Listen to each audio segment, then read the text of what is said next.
बिस्मिल्लाहिर्रहमानिर्रहीम इय्याका नअबुदु व इय्याका नस्तईन। तो गाइस अभी मैं काउंटर करंट मल्टीप्लायर और काउंटर करंट एक्सचेंजर इसके बारे में थोड़ा सा बताऊंगा, लेकिन उससे पहले जो है ना वो कंसनट्रेटेड यूरन के बारे में आपको आइडिया होना चाहिए। ये पेज नंबर जो है ना 349 पे आई थिंक गाइटन के है। ये वाला सारे का सारा टॉपिक जो है ना इसको मैं थोड़ा सा जल्दी से डिस्कस करूँगा। इसका मैं कोशिश कर रहा हूँ चार्ट बना के वो भी आपके साथ शेयर कर दूँ। कंसनट्रेटेड यूरन बेसिकली क्या है? हाइपर ऑस्मोलर मेडुलरी फ्लूइड और रोल ऑफ एडीएच। ठीक है, एडीएच का रोल ज़्यादा है कंसनट्रेटेड यूरन के अंदर या डाइल्यूट यूरन के अंदर।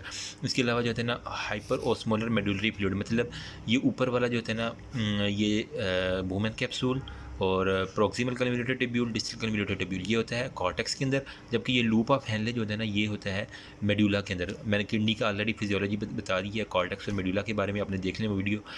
अच्छा, अब ये लूप ऑफ हेनले के दरमियान जो ये सारे का सारा फ्लूइड पड़ा हुआ ना ये वाला, ठीक है, ये वाला, ये सारे का सारा तो मेडुलरी फ्लूइड होता है। अब इसकी जो है ना हाइपर ऑस्मोलर मतलब इसके अंदर फ्लूइड की कंसनट्रेशन ज़्यादा है।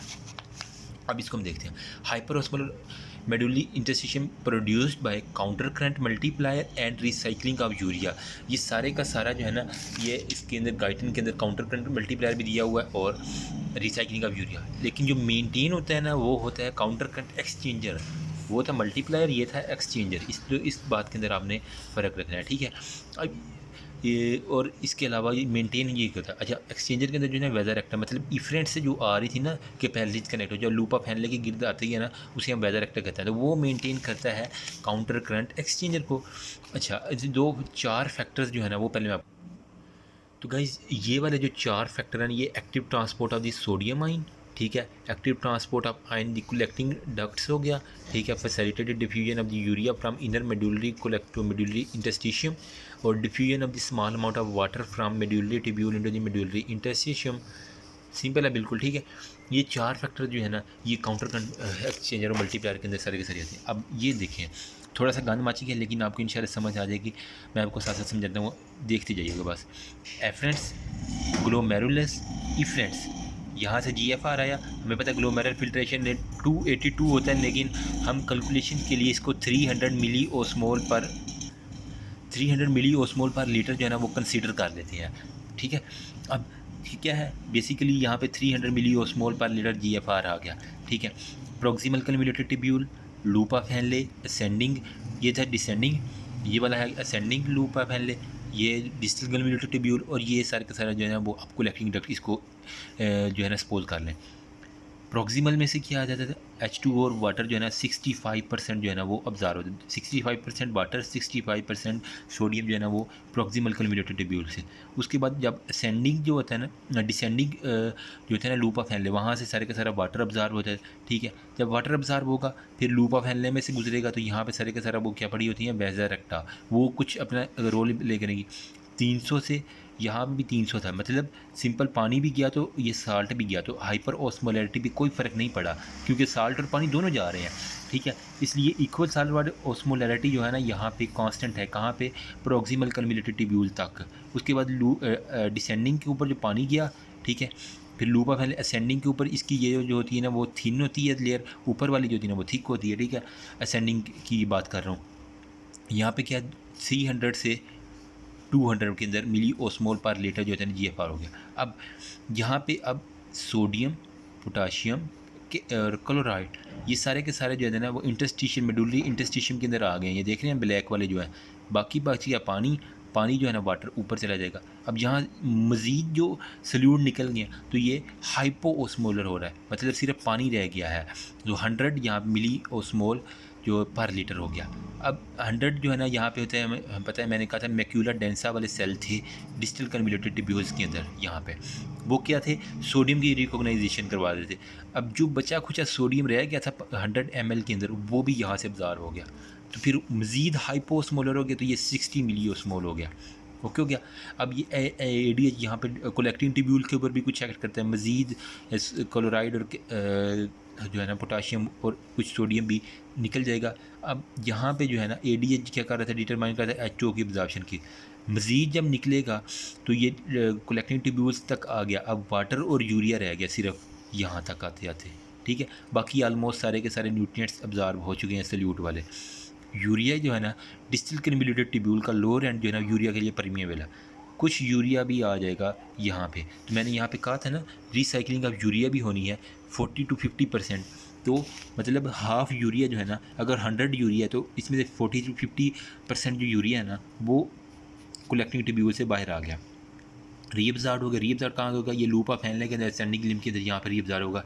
ये सारे का सारा मैंने कहा था यूरिया रिसाइकलिंग है, वो सारे का सारा हो गया। Produced by hyper osmotic medullary intestine, produced by ये काउंटर करंट मल्टीप्लायर जो लूप ऑफ हैंडले के ऊपर था, और जो रही रिसाइकलिंग ऑफ द यूरिया था, वो सारे का सारा रिसाइकलिंग ऑफ यूरिया हो गया। अब लास्ट में जो है ना 60 से फिर मज़ीद जब यूरिया निकलेगा तो 50 मिली ओस्मोल पर लीटर जो है ना वो यूरिन के अंदर यानी वो यूरिटर के अंदर आ रहा होगा जो आपका। ये सारे का सारे कहानी थी इसकी छोटी सी, बिल्कुल ईजीएस्ट वे में। अच्छा, अब मैंने कहा है हाइपर ओस्मोलर मेडुलरी इंटरस्टिशियम, मतलब ये इन दोनों के दरमियान यू शेप्ड जो है ना, इन दोनों के दरमियान जो फ्लूइड होगा वो इंटरस्टिशियल फ्लूइड होगा। यहाँ भी मेडुलरी इंटरस्टिशियम फ्लूइड होगा। ये सारे का सारे यहाँ पे जो वाटर पड़ा हुआ पहले था 300 से जब यहाँ पे सोडियम वगैरह आया 400, मज़ीद आया तो 600, फिर एक नेक्स्ट साइकिल चलेगा तो फिर 800, और मैक्सिमम जो है ना वो 1200 तक जाएगा। ये मिली ओस्मोल इंटरस्टिशियल जो फ्लूइड है ना, ये हाइपर ओस्मोटिक मेडुलरी फ्लूइड वाला ये बेसिकली होता क्यों है? यू शेप्ड का मकसद ही यही है कि अगर ये हाइपर है तो हाइपो कर दे, हाइपो है तो हाइपर कर दे। अल्लाह पाक ने ये बनाई इसीलिए है ये नेफ्रॉन का ना स्ट्रक्चर। तो इसी वजह से 300 से 400, 600, 800 और फिर 1200 तक, ये अभी मैं नेक्स्ट आपको बताता हूँ। तो गाइज़ अब मैंने ना उस लूप ऑफ हैंडले को जो ना खोल के अब दिखा रहा हूँ, ठीक है। सपोज़ करेंगे ये सारे का सारे नेफ्रॉन है। पहले 300 आ रहा था ना, 300 से जब वो साल्ट वगैरह निकल गया सोडियम से 200 रह गया यहाँ पे, ओके हो गया। अब 200 जो लेकिन मेडुलरी इंटरस्टिशियम से जहाँ में सोडियम आया तो ये सल्यूट की मिकदार ज़्यादा हुई, मतलब हाइपर ओस्मोलर होना है यहाँ पे मेडुला ने, ठीक है, मेडुलरी इंटरस्टिशियम ने। तो 300 से 400 हो गया, मतलब इसकी ओस्मोलैरिटी बढ़ गई है सल्यूट की मिकदार बढ़ने की वजह से। अब नेक्स्ट फिर वही साइकिल आएगा। अब यहाँ पे 400 था तो इसके रिलेटेड भी यहाँ पे भी 400 ही बनेगा। 300 का वाला एक और नया साइकिल आया तो ये 400 बन गया। अब ये 400 ऑलरेडी यहाँ पे था, ये भी 400 यहाँ पे था। जब ये घूम के आएगा यहाँ तक, ठीक है, तो ये इसका फिर सल्यूट वगैरह निकलेंगे सारे के सारे। तो फिर ये अगर 400 से 300 बना है, ठीक है, तो ये 400 से इंटरस्टिशियम 500, क्यों सल्यूट इसके अंदर आ रहे हैं, मतलब ये वाला बढ़ाते जाना है, ये वाला मज़ीद कम होता जाएगा, क्योंकि यहाँ से सल्यूट यहाँ पे आ रहे हैं, यूँ घूम के यहाँ पे सल्यूट आ रहे हैं ना, तो इसको हाइपर ओस्मोलर कर रहे हैं, इसको हाइपो कर रहे हैं। अंदर वाला हाइपो हो रहा है, ल्यूमन वाला बाहर इंटरस्टिशियम वाला हाइपर हो रहा है। बस ये आसान सी कहानी है, कोई मुश्किल नहीं है, जिसे ना समझा वो रिपीट करके देख ले। फिर मज़ीद 300 जो है ना GFR जो कांस्टेंट वैल्यू है वो आएगा। यहाँ पे हमारे पास था 400, वो 400 से 500 कर लें आप, ठीक है। 500 से फिर ये हाइपो में जाएगा 400, यहाँ से फिर सोडियम वगैरह आएगा तो इसको 500 वाले को 600 में कन्वर्ट कर देगा। होप्स हो कि मेरी बात आपको समझ आ रही हो, अच्छी तरह समझा पा रहा हूँ। अब मज़ीद जो है ना 300 वाला नेक्स्ट साइकिल में आएगा, तो यहाँ पे अगर 500 है 600 कर लें या 700 कर लें, 700 फिर वो 600 में कन्वर्ट हो जाएगा। और जो ऊपर हमने 700 ही अगर एक साइकिल मैंने अगर छोड़ दिया तो 700 में से फिर वो 800 आएगा, मज़ीद हाइपर हो जाएगा। अब देखिए एक चीज़ कांस्टेंट आपको मुसलसल नज़र आ रही है, वो क्या है? 200 400, 300 500, 600 400, 800 600, मतलब इन ये जो है ना असेंडिंग और इंटरस्टिशियम के दरमियान जो फ़र्क आ रहा है वो 200 का कांस्टेंट आ रहा है फ़र्क, ये बात आपने नहीं भूलनी। यहाँ पे भी 200, 500 में से 300 निकाला 200 बचता है ना यार, तो यहाँ पे भी ये वाली जो दो चीज़ें हैं इंटरस्टिशियम और ये पहले वाला प्रॉक्सिमल वाला, ये सेम है। 300 यहाँ भी है, यहाँ भी 300 है, यहाँ पे भी 400, यहाँ पे भी 400, यहाँ भी 500 500, 700 700, ठीक है। अगर यहाँ पे 1200 है तो यहाँ पे भी 1200 होगा। लेकिन जो असेंडिंग के अंदर और इंटरस्टिशियम के अंदर जो फ़र्क आ रहा है वो 200 का कांस्टेंट है, मतलब 200 मिली ओस्मोल का फ़र्क जो है ना वो कांस्टेंट रहना है। इसी फ़र्क की वजह से तो यार सारे का सारा फ्लूइड इधर आ रहा है ना, ठीक है। अब 1200 तक हमने कहा था लास्ट बट नॉट लीस्ट, ये 1200 तक पहुँच रहा था, सेम वही कहानी यहाँ तक पे पहुँच गई। फिर 1200 आया, 300 मज़ीद ऐड करेंगे इसके अंदर तो 1200 आ जाएगा, मतलब टेबल चल रहे हैं अभी ये सीक्वेंस के अंदर। 1200 में 1000 आएगा, ठीक है। 1200 और 1200 ये दोनों नॉर्मल थे, इक्वल थे।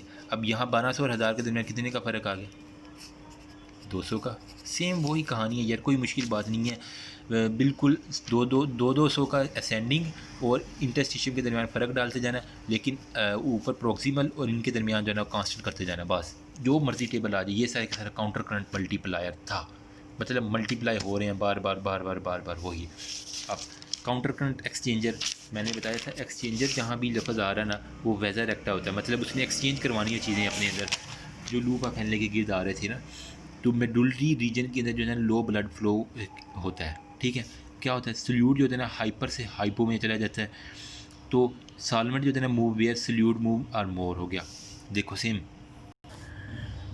एक जो बात आपको पहले से बांधनी है ना, वो ये है कि जो सल्यूट होता है ना, मतलब नमक हो गया, कोई भी सोडियम हो गया, मैं क्यों उर्दू यार इस्तेमाल कर रहा हूँ, पता नहीं क्या मसला। सोडियम, पोटाशियम, कैल्शियम, ये सारे के सारे हाइपर से हाइपो में जाते हैं, लेकिन सॉल्वेंट जो है ना वो हाइपो से हाइपर की तरफ जाता है। मेरी बात आप नहीं समझे। अगर यहाँ पे सोडियम ज़्यादा पड़ा तो जहाँ पे कम सोडियम होगा ये उस तरह मूव करेगा, लेकिन अगर हाइपो है ना, तो सॉल्वेंट की अगर बात करें तो सॉल्वेंट जहाँ हाइपो है, हाइपो से हाइपर की तरफ जाएगा। जहाँ पे नमक वगैरह ज़्यादा पड़ा हुआ है, पानी वहाँ से कम नमक वाले से ज़्यादा नमक वाले पानी में जाएगा, ताकि इसको भी डाइल्यूट कर दे। ये बात मैंने इस चार्ट के अंदर लिखी हुई है, जिसे ना समझ आए वो दोबारा देख ले। ये यू शेप्ड का काउंटर करंट एक्सचेंजर जो है ना, ये यू शेप्ड का ही सिग्निफिकेंस है। यहाँ पे सारे का सारे जो है वेदर एक्ट आता है, पानी यहाँ से निकला, यहाँ से सारे के सारे सोडियम निकले, इसी यू शेप्ड की यही सिग्निफिकेंस है कि ये दोनों के दरमियान मेंटेनेंस कायम करती है, ताकि इंटरस्टिशियल फ्लूइड जो है ना हाइपर और हाइपो के दरमियान एक बैलेंस क्रिएट कर ले। तो गाइस होप सो कि मैं अपना कंसेप्ट दे पाया हूँगा। फिर भी अगर किसी को क्वेरी है तो you can ask me in comment section, ठीक है। मैं कोशिश करता हूँ इसका एक प्रॉपर टेबल बना के ना वो आपके साथ शेयर करूँ। थैंक यू सो मच, अल्लाह हाफिज़।